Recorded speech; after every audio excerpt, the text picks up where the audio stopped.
Hello everyone, this is Deanne, Queen of Keys, and I'm here today because JonBenét Ramsey has contacted me as a psychic medium to tell her story. And at first I wasn't really sure about this. I was actually very uncomfortable with it and really didn't want to be a part of it, and I asked her why she felt it was important, and she said I was the only one that would tell her truth. So I'm here today to do that. JonBenét Ramsey contacted me this past Saturday night around 1 a.m. and I was actually watching a Scandinavian show that I like to watch, a murder mystery. And it had nothing to do with anything about JonBenét Ramsey. It wasn't even in this country, it was in Sweden. And I was sitting there watching TV. I had reached over to get my bottle of water and I felt this little touch on my wrist, and it was JonBenét Ramsey, still in her childlike sense. And I always have my pendulum with me when different things occur, because I am a psychic, so things come to me all the time, especially when I'm watching TV, because it's the only time besides sleeping that I really let my mind stop and I just kind of let myself be entertained with what's going on in the shows, and I really like to do that. So I pulled out my pendulum and I asked if it was really her, and she said yes, it's me. And she started telling me her story, and I started going through everybody in her life, because she said she was going to tell me who hurt her and who murdered her. So we went through everyone. We started out with the mother and father, the two brothers, the two sisters. Nothing. She said they never hurt her. She said her brothers and her father always tried to protect her, because they actually didn't like her being in the pageants, and there was kind of tiffs between the mother and father about her being in the beauty pageants. And in the beginning, to JonBenét, it was fun, but then as she got a little bit older and she was starting to be sexually abused by her photographer, she said she didn't like it anymore, and she told her mother she wanted to stop, but her mother wasn't going to listen to her, because her mother was a beauty queen too when she was younger. So she had wanted JonBenét Ramsey to carry on what these things that she wasn't able to do. She wanted JonBenét Ramsey to do them and to accomplish them. So JonBenét did it. So JonBenét said that, sometimes the brothers were like very defensive and very protective, and they would tell their mother that they had bad feelings about what was going on and what was happening between JonBenét Ramsey and this photographer of hers.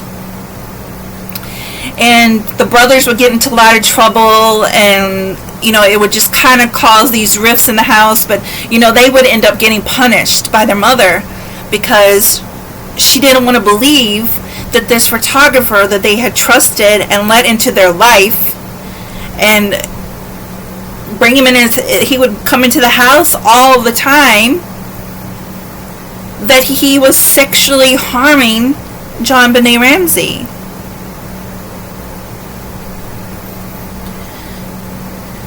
So JonBenét Ramsey went on to tell me that the night of the party, the Christmas party before she went missing, I think the night before is what I'm understanding she's saying,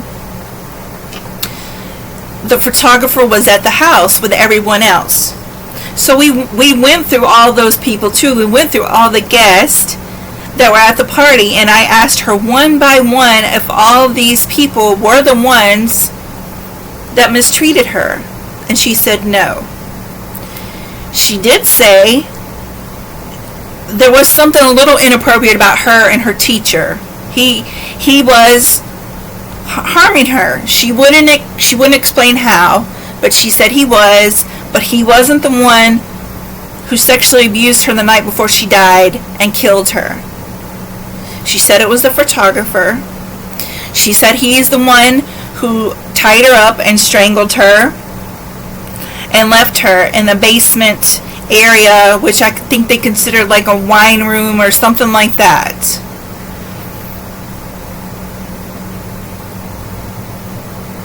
She said that he actually was going to come back later and move her somewhere else so she wouldn't be found. But he couldn't get back in the house because of all the attention from the police. Now this photographer is now serving a prison sentence for his actions with other children. So I looked into that, and he's serving a 10-year sentence. It looks like he started in 2020, but I'm not sure because there were some concerns with COVID and all that. But he should be in prison as we speak. JonBenét says that if you really look at all the photographs that he took of her, you can tell how really odd they were. And there was one that I even saw myself. Her hair is kind of just kind of, it looks like it's, like a woman's hair would look if she's in a convertible car, just kind of just freely going around her hair, just freely falling. It comes about her shoulders, and she's leaning back on this man's belt buckle in the picture. And she said those were the kind of images that this man would take, and he was really creepy. And he always made her feel uncomfortable. She says from the first time she ever met him, she felt very uncomfortable. And she said she didn't like how he would want her to dress up and look, and the makeup and the hair and all of that. She didn't like that. She said it was actually her favorite time was when she didn't have to do all that, and she could just be at home doing nothing with her brothers and her family and just having fun. She said she would like to dance around the house and show off to her family a little bit, but she didn't like that she was exploited. And she says that this is important that people know, because she doesn't want this to happen to any more young girls. And she says that it happens a lot in these pageant arenas, and parents aren't aware that it's happening, but it is.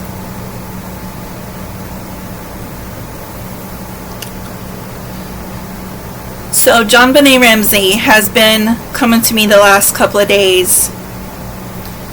First of all, I did email a detective, Audrey Simpkins, the state of Colorado. And I told her what JonBenét Ramsey told me. And I gave her the photographer's name. And JonBenét Ramsey also said she wanted her DNA to be looked at again, because there was now technology in 2022 that wasn't there in 1996. So I am calling on the state of Colorado and the cold case files in Colorado to please take this seriously and to look into it and take this as a serious break in the case, because JonBenét Ramsey wants to be heard. She says until this is taken care of, she cannot rest in peace, and she says that she wants to now. She's ready. She says the time has come to put this to bed and to end all of it, because she said she's ready to rest. This happened 25 plus years ago, and she's now stuck. She's still stuck in this little girl's body, and she says that she feels there are greater things that she needs to do, but she can't because people will not let her go. So she is asking now to be able to rest in peace, and I'm here to help her do that. Thank you.